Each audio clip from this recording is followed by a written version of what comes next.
श्री गोवर्धन नाथ की जय हो। श्री गोकुलनाथ जी विरचित श्री हरिराय जी महाप्रभु जी प्रणीत 252 वैष्णवन की वार्ता में वार्ता क्रमांक 96 जो अधूरो हतो रेंडा उदम्बर ब्राह्मण जो कल यहाँ तक आयो हतो। जो रेंडा ने कहो जो मैं तो बैरागी हतो, मोको गुसाई जी ने शादी के लिए कहो तो उनके आशीर्वाद थे, शादी भई है। मेरे पास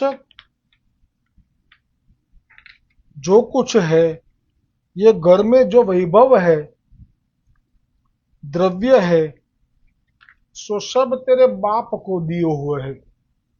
सो मैं यामे तो को कहाँ देऊं।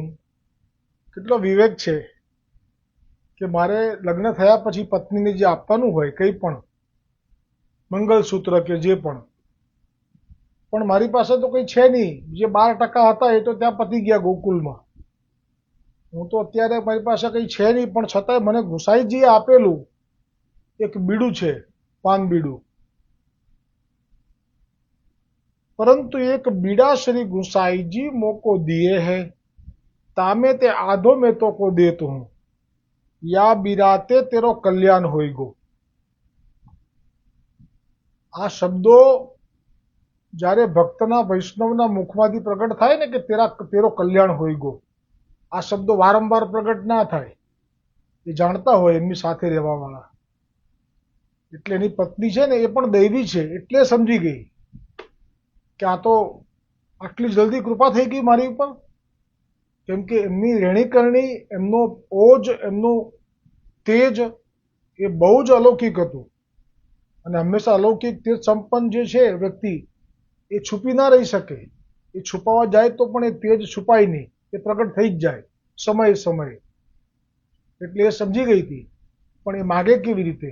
દૈવી છે એટલે માગે નહીં। હમણાં જો સાદી હોત, સાધારણ જીવ હોત પ્રવાહી, તો કેટલો ક્લેશ કર્યો હોય। એવા બી પ્રસંગો આવશે કે સાધારણ હશે, ઘરમાં એવો ક્લેશ કરશે કે પેલા લોકો તેમ થશે કે ભાઈ સાહેબ અમે તો ઘર છોડીને જતા રહીએ, એટલા હેરાન કરશે એના પતિને। એ પ્રસંગે આવશે। પણ આ તો જાણી ગઈ, જ્યારે એટલું જ બોલ્યા કે આમાંથી તારું કલ્યાણ થશે, એટલે અને ગુસાઈજીએ આપ્યું છે અને તારું કલ્યાણ થશે, આ બે વાક્ય એના કાનમાં પડ્યા। અને ચતુર સ્ત્રી હતી, દેવી હતી, તેણે કહ્યું કે અબ તાઈ તુમ ક્यों छिपाई રાખ્યો? કોઈ ક્લેશ ના કર્યો, તમારી પાસે કશું નથી, કઈ વાંધો નહીં, પણ આ તમે કેમ છુપાવી રાખ્યું? अब मोको बेगी दे हूं, जल्दी आपो। तब रेंडा वह बीरा खोले, तब वामे ते एक सुवर्ण मुद्रा मोहर निकसी। तब वाने अपनी स्त्री को छिपाई राखी। बीड़ू खोल्યું તો એવી રીતે ખોલ્યું કે એને પોતે જોયું, હજી આની સ્ત્રીની દ્રષ્ટિ નથી પડી। વિવેકી છે, દૂર ઊભી છે, જોયું કે આમાં તો સ્વર્ણી મોર છે। તો જે દૈવી છે એ જાણે છે કે ગુરુનું દ્રવ્ય ક્યારે પણ ન લેવાય। એકવાર સમર્પણ થઈ ગયું હોય પછી ગુસાઈજી પાછું આપતા હતા કે હું તને આપું છું તો રાખ, પછી પાછું આપજો। તો પણ માણેકચંદ ક્ષત્રિયે ના પાડી હતી કે મેં આપી દીધું, હવે ના લેવાય। પણ તોય ગુસાઈજીએ કીધું કે અમારી આજ્ઞા છે કે તું ઉછીનું લે અને પછી તું પાછું આપજે, પણ તારે જે જીવન જીવવાનું છે એમાં દ્રવ્યથી તારે ધંધા પાણી કરી ઘણું કમાવાનું છે અને એમાંથી તારે અમારી સેવાય કરવાની છે, પણ દ્રવ્ય તો તારે લેવું પડશે। અને વળી પાછો ધંધામાં ઊભો થાય એવા આશીર્વાદ આપ્યા અને દ્રવ્ય પણ આપ્યું। ખરેખર એણે બધું પોતાનું સમર્પિત કરી દીધેલું, એમાંથી જ આપ્યું, પણ ગુરુ દ્રવ્ય થઈ ગયું ને।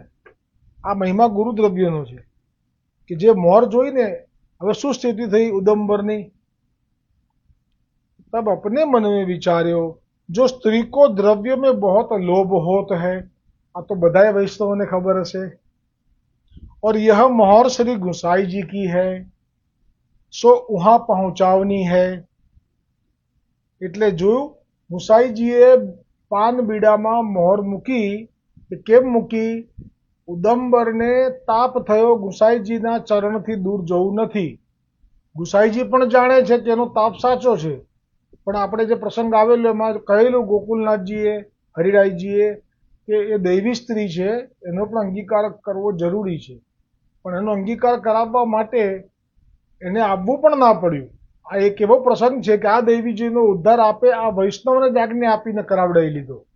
આટલું સામર્થ્ય ગુસાઈજીનું તો છે જ, પણ રેંડાને આપ્યું. અને કેમ ધરીતી એ? તો કે એને મારા ચરણોમાં રહેવું છે, એનો તાપ સાચો છે. હવે એ તો જ આવી શકશે કે જો આવું કંઈક કરીશ. એટલે જેવું જોશે એવું એને થશે કે ના મારે હવે જવું છે, મારે એમને ધરવી છે, એમ કરીને પાછો આવી જશે. અને આપે આ મૂક્યું છે ને આપે એનું માયાબંધન તોડ્યું છે, એટલે હવે જોજો એની પત્ની કેટલી સરળતાથી જવા દેશે. બાકી તો 2 દિવસ જવું હોય કોઈને જવા દે?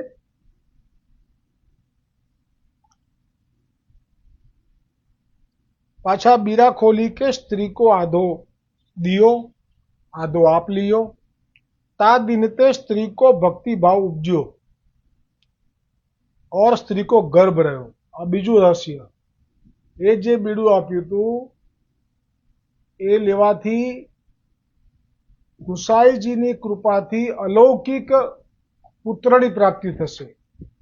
અને આ પુત્રથી વંશ ચાલશે, એવો ચાલશે કે હજી આજે પણ ચાલુ છે. જ્યાં સુધી ભૂતલ ઉપર મનુષ્યો છે ત્યાં સુધી જે વંશ ચાલવાના છે એમાં આમનું પણ વંશ ચાલ્યા કરશે. એટલો મોટો આશીર્વાદ આ હવે ઉદંબર આપશે.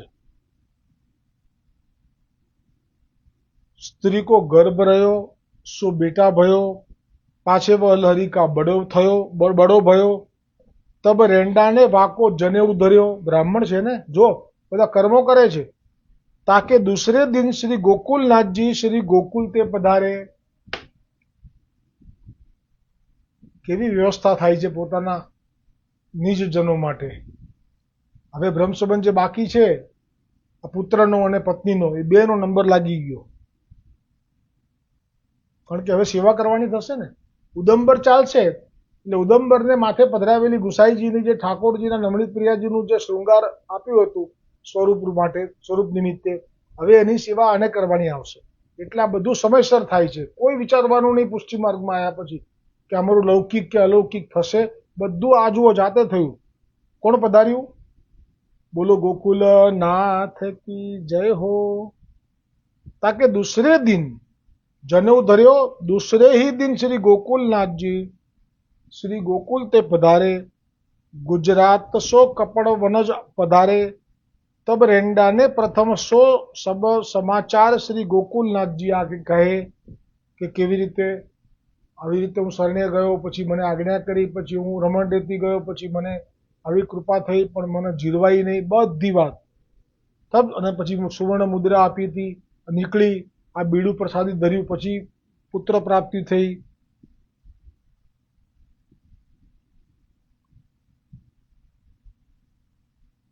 तब श्री गोकुलनाथ जी रेंडा के घर पधारे.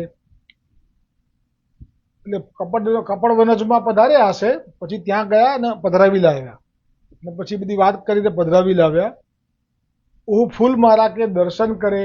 ગોકુલનાથજીને એ જે ફૂલમાળા જે ધરી હતી ને ઉપરથી પધરાવી હતી ઠાકોરજીએ, એના દર્શન કરાવ્યા.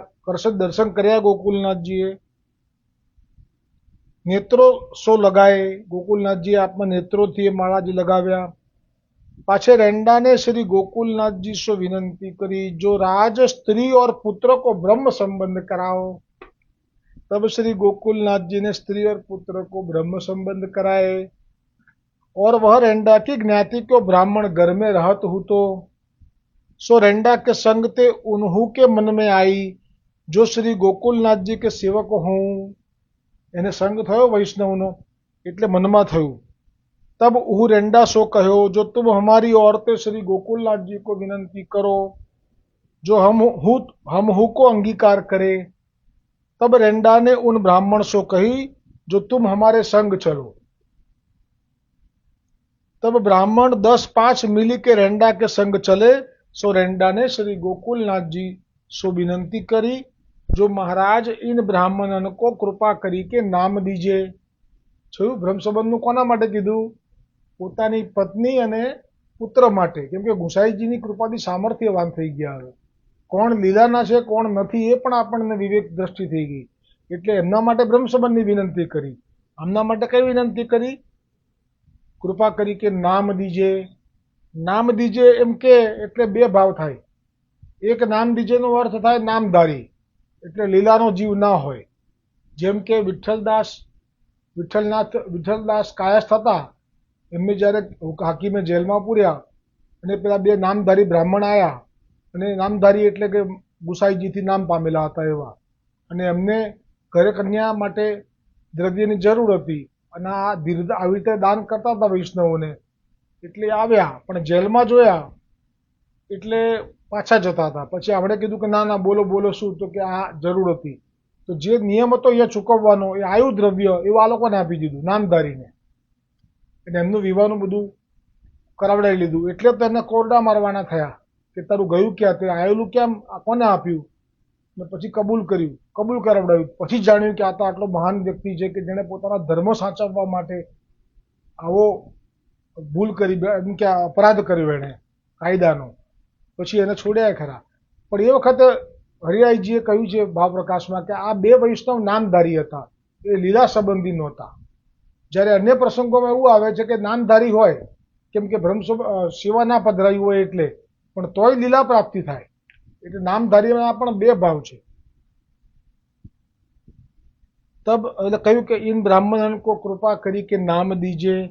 तब श्री गोकुलनाथजी उनको नहवाए के नाम सुनाए. આ નામ સંભળાવ્યું ગોકુલનાથજી એટલે એમને વૈકુંઠ ધામ, મોક્ષ જે જોઈએ તે સિક્કો વાગી ગયો. હો બસ, આખી સાધારણ વાત ના સમજતા નામ એટલે. પાછે શ્રી गोकुलनाथजी श्री द्वारिकाजी पधारे. तब रेंडा ने अपनी स्त्री सो कहो. एक वाक्यમાં માયાના બંધન છૂટા. આ તો યાર બુદ્ધિ મનાવતો એવી વાત છે. પાછે तब रेंडा ने अपनी स्त्री सो कहो जो अब मैं श्री गोकुल जातो हूं. તમે કહી જુઓ ઘરે 7 દિવસ માટે જઉં છું એવું તો કહી જુઓ કે ગોકુલ જઈને આવું 7 દિવસ માટે. હેડો હેડો શેના જાઓ એકલા અમને મૂકીને, એમ તમને થોડી જવા દઉં, અમે આવીશું જોડે. આ તો કાયમ માટે જવા માટે બોલ્યા એક જ વાક્યમાં. શું બોલ્યા? કે મેં ગોકુલ જાતો હું. આ સમજી ગઈ એની પત્ની. तब रेंडा ने अपनी स्त्री से कहो जो मैं रेंडा से अपनी स्त्री ने कहो जो मैं अकेली कैसे रहूंगी. કેમ કે સ્ત્રી છે, અબળા છે, એટલે સહજ આ ઉદ્ગાર નીકળ્યા. मैं तिहारी संग चलूंगी, હું તમારી જોડે આવું છું. तब रेंडा ने स्त्री से कहो जो तू अब मेरे पाछे मती पड़े. કેટલો વૈરાગ્ય દ્રઢ હશે, અને કોઈ મોહ છે જ નહીં. તું મારી પાછળ ના પડીશ. આ શબ્દો કઠણ છે, કડક છે, પણ દ્રઢતા પ્રગટ કરી છે કે ના હવે તું નહીં. એટલે એ માયાના બંધન એણે પણ, રેંડાએ પણ તોડી નાખ્યા. એની પત્નીના હૃદયમાં જે હતો ભાવ, મોહ હતો રેંડા માટેનો, તોડી નાખ્યો એક ક્ષણમાં. પછી કહ્યું એક પુત્ર હૈ સો તેરો વંશ ચલ્યો જાયગો. આ વાક્ય ગુસાઈજીના કૃપા બળથી બોલ્યા. આજે પણ રેંડા ઉદંબરનો વંશ ચાલુ છે. કપડવંશમાં જ હશે કે ક્યાંય મને ખબર નથી.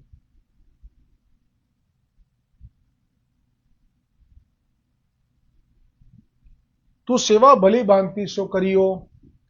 अब मोसो सेवा नहीं हुई आवत. ताते श्री गुसाईजी के घर जाई रहूंगो. કેમ નથી થતી સેવા? કારણ કે ઉંમર બહુ જ થઈ ગઈ છે હવે. એ વખતે તો 50 વર્ષના હતા લગ્ન કરવા માટે આજ્ઞા કરી હતી ત્યારે. અત્યારે તો પુત્ર થયો એ પણ કેટલો મોટો છે, એટલે માનો કે 60-65 ના થઈ ગયા. ताते श्री गुसाईजी के घर जाई रहूंगो. तब स्त्री ने कही जाऊं. આ જાઉં કીધું ને એ ગુસાઈજીની સંપૂર્ણ કૃપા. तब रेंडा ने श्री ठाकुर जी को अपनी स्त्री के माथे पधराए के माला बंटी में करी के दियो. कहो जो सेवा में राखियो.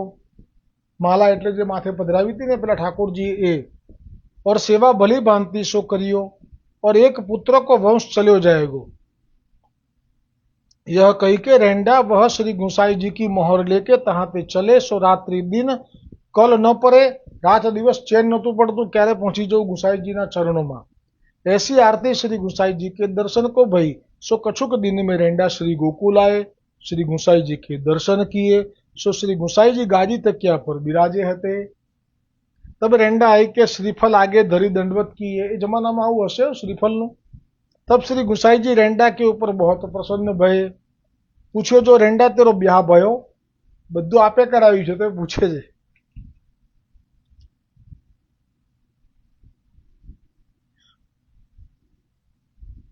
रेंडा तेरो ब्याह भयो?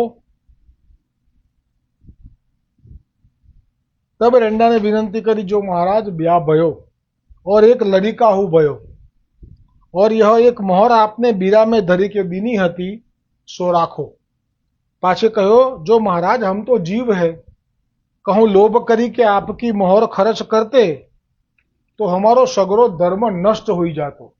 आ बात छे जे भाव पार उतारे एनु द्रव्य क्यारे पण ना लेवाय। गुरु जो उतारे भाव पार कोण उतारे? गुरु उतारे। एमने हमेशा धराय।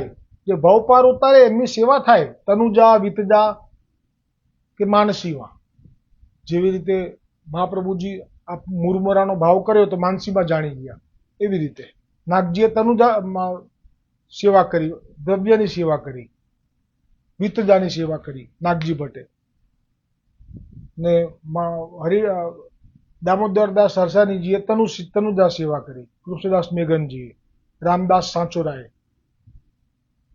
धर्म नष्ट हो जातो ताते आपको मोहर धरनी उचित, आपको मोहर धरनी उचित नहीं हती। आવું તો આપે ના કરવું જોઈએ। તમે મને બીડું આપ્યું, બીડું સમજીને લઈ ગયો છું, પણ અંદર મોહર હતી। આવું ના કરાય, આપેથી બીડું અંદર થોડું મુકાય। तब श्री गोसाई जी कहे हमको विश्वास है जो वैष्णव हमारे द्रव्य ते डरपत रहेगो और मोहर तो या के लिए धरी दीनी हती जो मोहर के मीस सो श्री गोकुल की सुधी बार बार आएगी। आ कृपा करे तो केवी रीते करे? कई पण रीते करे। तब आरती होएगी, तब आरती भये ते भगवत धर्म बढ़ेगो। तब रेंडा ने विनंती करी जो महाराज हम तो अज्ञानी जीव है, आप करत हो सो भलो ही करत हो। अब तो आपके शरणी आयो हूं, अब आप हमको कछु कहूं मती पठाइयो, अपने चरण के निकट राखो। હવે જો આની પહેલા પણ આવેલા 4 દિવસ થયા એટલે સેવકોએ કીધેલું કે તમારે એ લેવાનું નહીં।